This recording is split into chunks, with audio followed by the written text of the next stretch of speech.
So I read an article in the Guardian this morning before I set off, and I should have been like a proper hate read this, but I was just kind of mulling it over as I've been wandering around, and the article was by a typical sort of shitlib career journalist called Simon Jenkins. And the general gist of the article was that the United Kingdom should become like a federal, at the federal level. So Scotland should, like in America, where we're all like federal, we've all got a lot of autonomy over each other's different zones, if you like. Because he's really digging into the vexing problem of Scottish independence, the situation in Northern Ireland, and even the Parliament in Wales, and all of this kind of thing. And I just thought, like the article as a whole, just kind of brought home how much of a mess the kind of modern neoliberal sort of worldview is, and when they have to deal with things which are kind of ingrained in to do with national identity and sovereignty and all of that, peoplehood and all of that kind of thing. Because he started the article sort of deconstructing the idea that there even was any Celtic people. And he was saying like, oh well, we've all been mixed up on these islands for so long. It's like the science is in, and the experts say there's no difference between anybody, because of course they've done that like at the level of all of humanity now. So it's hardly surprising that like he gets into the population movements within the British Isles, and I say, oh, it doesn't make any difference, we're all mixed up. So basically what he's saying is that your identity is all made up mumbo jumbo, so all of this is nonsense anyway. But whatever, the plebs have got these stupid ideas, and so about identity, so we have to deal with it somehow.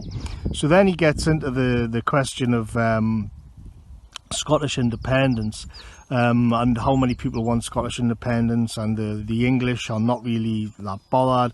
And there's the history of kind of England sort of ruling the rest of the areas. So if you federalise everything, we're all like equal, not like England wouldn't be dominant, but everybody would be happy. So this is his kind of take on it. But the problem that he has to face, which he can't address, is like, you know how when they're talking about the trans issue, what is a woman, and you can, in a way, you can kind of apply it to the same kind of dialectic to the problem of nationhood as well. So you can say like, okay, so what actually is Scotland? And this is the main problem. I mean, for me, it's really easy. It's the people of Scotland. It's the native people of Scotland. But from the sort of the liberal kind of globalist perspective, these are actually surprisingly difficult questions to answer, and they would rather that they didn't have to answer them at all. And this is the problem that he faced in that article, which he didn't try to address, because it's all based on the assumption that there's a different identity or a different people or some kind of difference in Scotland than what there is in England. Otherwise, why would they want independence in the first place? Or why would there be a separate entity called Scotland? So then you get into something like the Scottish National Party, which doesn't even recognise that difference or the uniqueness to the Scottish people, because they too, just like the Tories in England, are kind of, all they come out with is like these globalist slogans and shallow PR bite, the rainbow flag and all this woke shite. So what we have are like national identities who they don't want to exist but do, but at the same time have this overcoating of kind of globalized talking points and slogans and ideology which they're more comfortable with. But sort of buried underneath it, it's almost suffocated by it, are the realities of the peoplehood and the nation state. So they have to try and wire all of this up. So if you say like, well, okay, so what if Scottish people want independence from England? What is Scotland then? In the same way they do it in the trans debate. It's like, okay, so what is a woman? So what is Scotland? And if you ask somebody like Nicola Sturgeon, like her answer to that would be tolerance, inclusivity, LGBT plus, hate speech laws, being open and inclusive, and all this other shite. But the problem is, like, we've got that in England as well. So, like, and in fact, it's almost everywhere in the Western world now. So there's not really any difference. So if your value set is just the same as the value set in England, then why exactly do you want to have sovereignty? Like, what difference does it make? If your identity is the same as the identity of England, then, like, why bother? What does it matter who rules? And of course, this is the whole point, because if you abolish or create a new identity for the globalized mass man, then you don't actually have to address these issues, because you're just turning everywhere the same. But the problem for some of these mini kind of the home countries is that they've all adopted this while at the same time claiming difference. But so it's like, well, what is the difference then? If these are all our core values, then what in the end is the difference between Scotland and Wales or England and Wales? Because they can't actually fall back on that, well, the Scottish or the Welsh are a distinct people. He headed that off right at the start of his article. He said there's no such thing as like a Celtic people. So he's deconstructed that from the off. So you can't go back on that. But at the same time, you can't say, well, there's this particular denomination of Christianity which is strong in Scotland, you know. So that is, or just that they are like a very devout religious people, and this is ingrained in the Scottish land. That's gone as well, because well, it's mainly atheistic. But then on top of that, the globalist sort of rules they're at odds with that kind of thing as well. So in the end, like, what is it? What is this thing that wants to have its own identity? Why is it that we assume, like, and you see, it's like they have to answer this. Like, in the end, what they'd have to do is say, well, there's just no such thing. It's, you know, they because they are in the process of abolishing all of this anyway, but for the time being, they're kind of stuck with it. But they don't even know what it is that they're really stuck with, because they've already deconstructed the identity, but it's still there as a sort of ghost form. I mean, even if you take it back to the level of popular sovereignty, because I'm all for that, as I argued in my recent video, what is to be done. I think if the people had more power away from these institutions, back in their own hands, a lot of these problems would be solved. So I'm all for popular sovereignty and the people being able to exercise direct control over their local areas. Localism is good. Where you can have a local community and they get the final say. The Linton on Ouse thing being an example of where that's just completely overridden by the main power structure.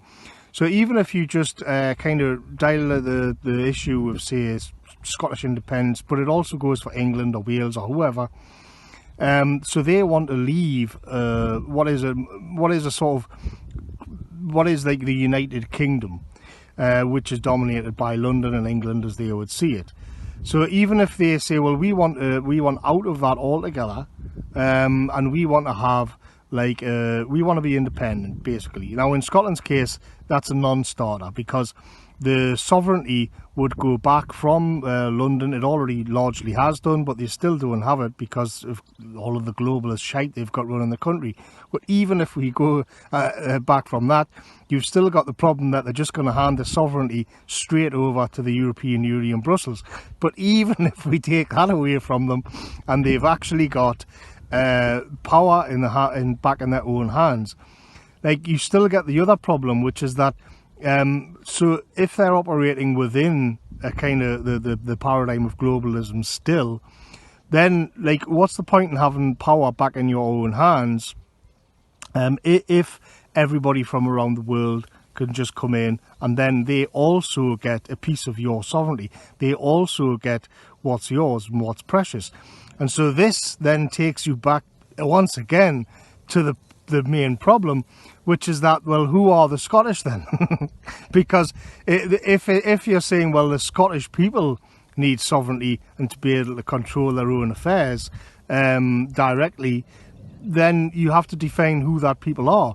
But once again, we see that the shite who got the globalist kind of PR talking points are standing in the way because, as the fella in The Guardian said, they don't really exist as a people in the first place. So they've got you there again. I mean, it's just none of this. The fact that such an identity exists is just a real problem for a kind of neoliberal shitlib in the Guardian, because you can say, well, okay, what is Scotland? Well, it's a country to the north of England. Okay, why should they be independent from anything? Because the people should be able to govern themselves. Okay, so who are the people? Oh, well, it can be anywhere, for anybody from anywhere, because we're open and multiculturalism and diversity is our strength and we find it enriching. Well, okay, but then that takes us back to the original point. What is Scotland? Well, it's anybody who lives in Scotland. So, like, what are these things that we're talking about then? Like, how we just go round and round on the merry-go-round because we're not allowed to actually address, like, the fact that there's a distinct people in Scotland who should have autonomy and who should govern their own affairs and who should be in charge of their own nation, without all of this kind of globalist astroturf trash. We just kind of dance around the issue forever and ever. It reminds me of where you've got those, like the dinosaur digs, where you'll have like dinosaur bones, but they're covered in like layers of kind of different ages.